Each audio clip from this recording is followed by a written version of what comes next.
Jamal Niaz here at the Fight Week press conference. We finally made it here after it's been a difficult process in getting here, hasn't it, Adam? But we're finally here. How excited are you for the fight, and what do you make of the matchup between Joyce and Parker? I'm really excited for the fight. Obviously, we signed Joe Parker a few months ago, and we were instrumental in that with Boxer because we've worked with Joe for a long time on Sky, and I felt that he needed to be the A side, and really looking forward to putting him in some big fights. He's only 30, trained by Andy Lee now, and got a fantastic team, the Fury team around him. But he didn't want just an easy fight. He wanted to go straight into the fire with Joe Joyce. Joyce wanted the fight as well. I've got huge respect for both Joes. I think they're two of the nicest guys in boxing. And it's a wonderful clash of styles, and I'm surprised they're both taking it at this time, but that's great. I'm sad it's not on Sky Sports, obviously, but I think it's really good that Ben and George worked together to get it onto a platform on BT Sport for this, and we're just really pleased that Joe Parker's got a big fight, and it's a fight that he can win, but it's a dangerous fight. I think it's a great result for the fans to see this, because underneath the Usyk and Joshua and Fury sort of levels, Wilder obviously put that into him into the mix too. You've got this, and with Daniel Dubois and Andy Ruiz, and so many out there. There's a great time for British heavyweights. Our own Fraser Clark is going to get momentum pretty soon too, and we're very respectful of both Joes, and I think it's a cracking fight, and I can't wait to see it. You mentioned that you're disappointed of it not being on Sky Sports. Just in terms of the possibility of ever getting a joint show with another promotion, obviously BT and Sky working together, how difficult is that process to make that happen, and is that something that you'd like to see down the line? It's been very typically difficult over the years. There's different businesses, aren't there? But BT sit on the Sky platform, so there's a nicer relationship than there has been in the past. And obviously with Ben and Frank and George working together to get this over the line, that's really good. And if Joe Parker wins, then we can have a rematch on Sky. So I think that is certainly something to look at. And if we'd had the Fury Joshua fight a couple of years ago, as was likely at the time, then Fury signed to BT Sport. We had AJ, so I think we would have worked together then.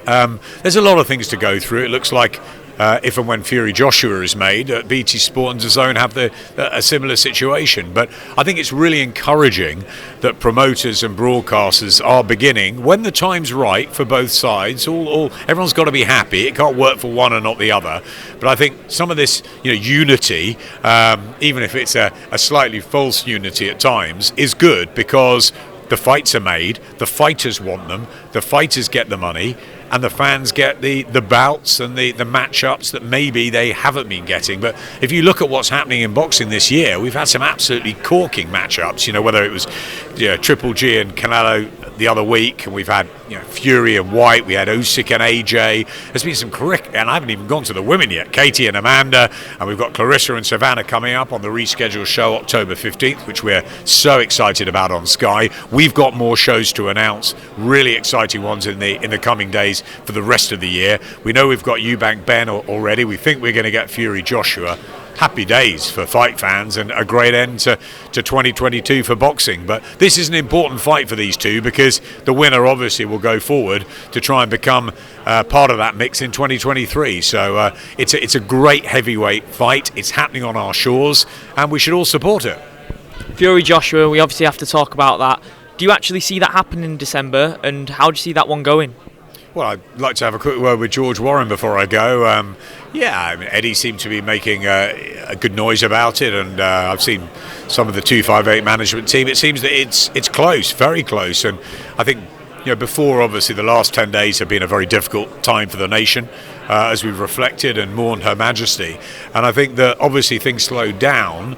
Now they've got to pick up pretty quick, because we've only got 8-9 weeks. So I'd like to see an announcement this week, next week latest. Otherwise, I doubt whether it can be done for December 3rd. But I, for one, am really hoping that Eddie, Frank, George, Bob, everyone gets round that final table with DAZN and BT and gets this fight done for the good of boxing. And obviously that would leave Usyk free for an opponent. Wilder's been someone discussed, but obviously Wilder's also been flirting with the idea of Andy Ruiz as well. Would you like to see Usyk Wilder? And obviously, who wouldn't? Who wouldn't want to see that fight? I want to see Alexander Usyk loads. We've had him on Sky for the last few, and we want him on Sky again. He's a free agent, so he'll be shopping around. We've got a very good relationship with Team Usyk, and obviously he's got more important things on his mind with family and friends in Ukraine at the moment. But when he comes back next year, of course we want to see him fight. We want to see him fight in the Undisputed. We want to see him fight any number of opponents. The winner of this, we could have him against Deontay Wilder. I think you're right. I think Wilder and Ruiz, if Wilder gets through Helenius, are destined to meet. But it's great having Deontay back. The Bronze Bomber is a fantastic re-addition to light up the scene again. You've got Daniel Dubois, of course, who's going great guns and who Joe Joyce has got that victory over. Our own Fraser Clark and many more around the world. So wonderful time for the heavyweights, and this is a cracker on Saturday night. Final one from me. Obviously, difficult time for AJ recently. If AJ loses against Fury, where do you see him going? It's a tough road from that, isn't it? It's always a tough road in heavyweight boxing. I think what I love about Anthony is he never ever shirks a challenge. I think he'd have fought Tyson Fury 3 times if it was up to him by now. Well, he's said what he wants. He wants this fight. He's a competitor. Win, lose or draw, I think you've got to have huge respect for him for going in with Tyson Fury at this stage on the back of 2 defeats. But I think it was a moral victory in Saudi. Yes, he wasn't quite good enough on the night. Alexander Usyk won and won well. However, it was a great performance by Anthony Joshua. And who's saying with Fury's style it wouldn't be even better again? So don't write AJ off in this fight. A lot of people will see him as an underdog, and rightfully so. Tyson will be expected to come through. AJ's got a real chance. This is a different stylistic matchup. This is the Battle of Britain. This is very, very...